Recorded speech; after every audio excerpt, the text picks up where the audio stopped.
Hey guys, I know it is Thursday and not Friday, but we are here for wheat harvest, which I told you last Friday we may do it a day early because of this. So let me flip my camera around right here. Right now, we're actually taking the cutter off so that the chopper off, the chopper off so that the straw coming out of the back is going to be in windrows so that it can be baled. So we'll talk about that in a little bit more detail once we get up into the cab. So that's just the end product of what happens when the wheat is harvested. So we're gonna get up in the cab here shortly, but we're gonna be combining and taking you basically on a live trip through what it's like for combining wheat. Definitely a family affair, of course. Like I said, we're just switching over so that it comes out in windrows for baling. So we're gonna head up into the cab.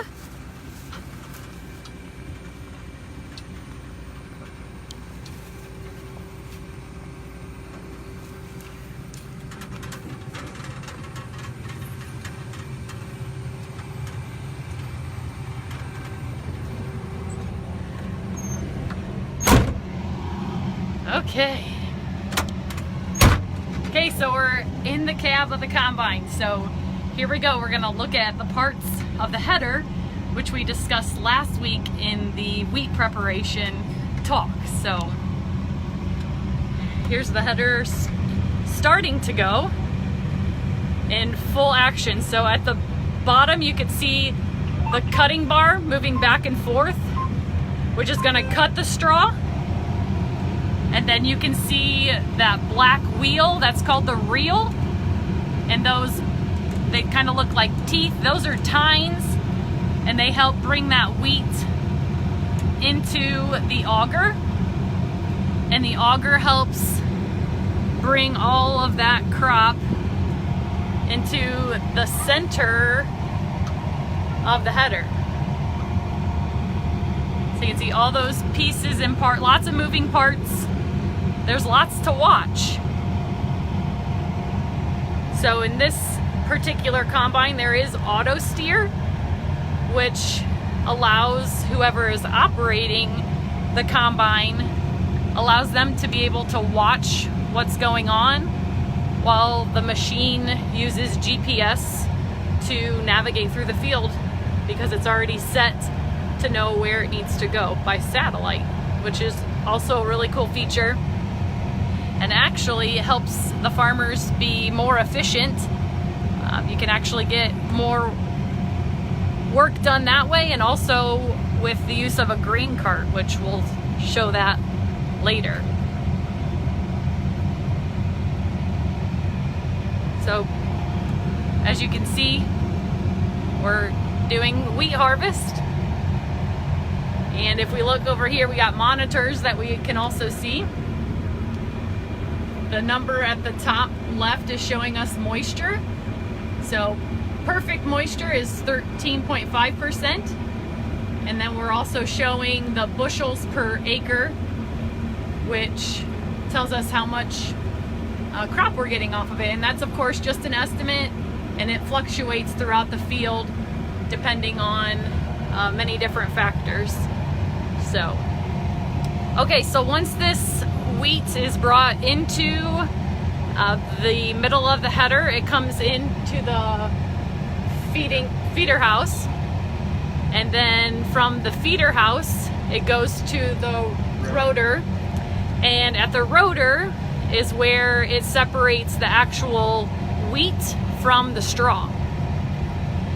And then from there, the wheat, you can see kind of in this picture here, the wheat will go into right here, which is the grain tank.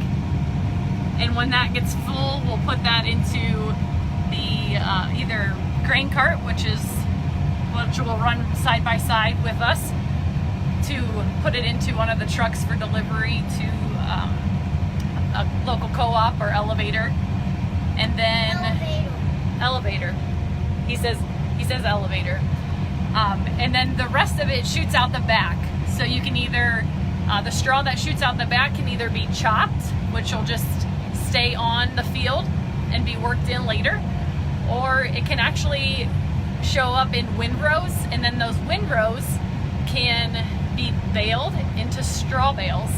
And if you've been with us since the beginning, one of our initial episodes in Farm Fact Friday was the difference between hay and straw. So if you haven't seen that episode, make sure you check that out.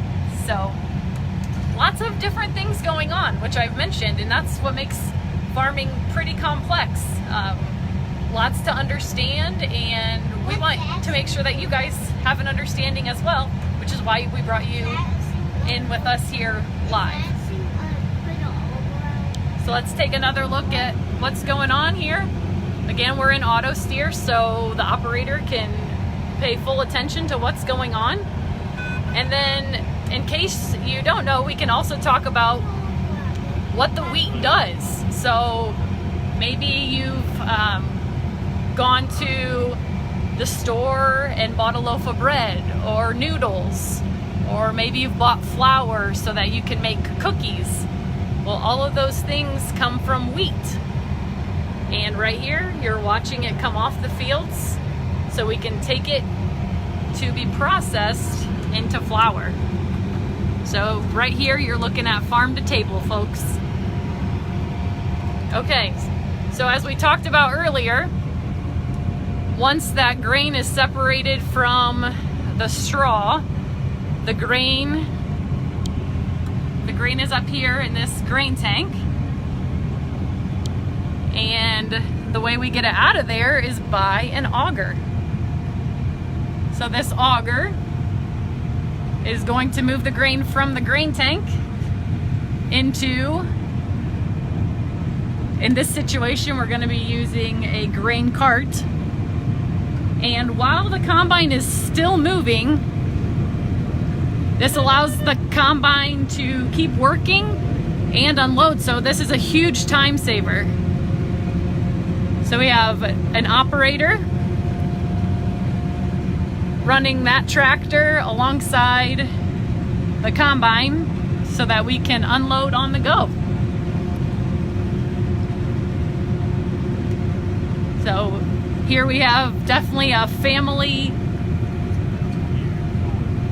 This is a family effort, and this is actually, the man in the tractor is one of our insurance producers, Mr. Brock. That's So my uncle.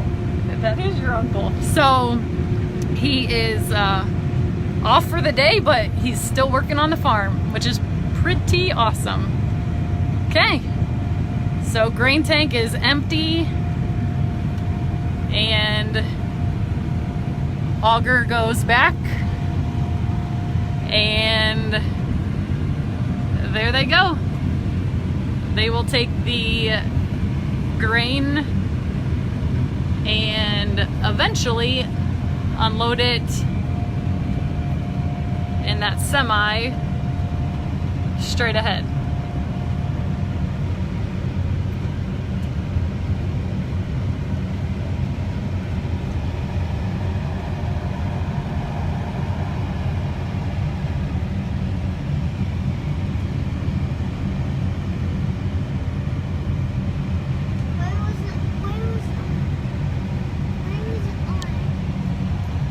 So that is wheat harvest in a nutshell.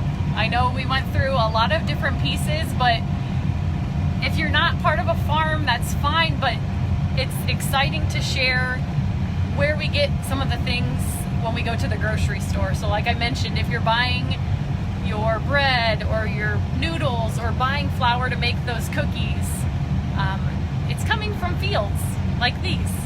And it's taking the efforts of farm families all over the nation to bring it to your table. So I hope you've enjoyed today's Farm Fact Friday on a Thursday.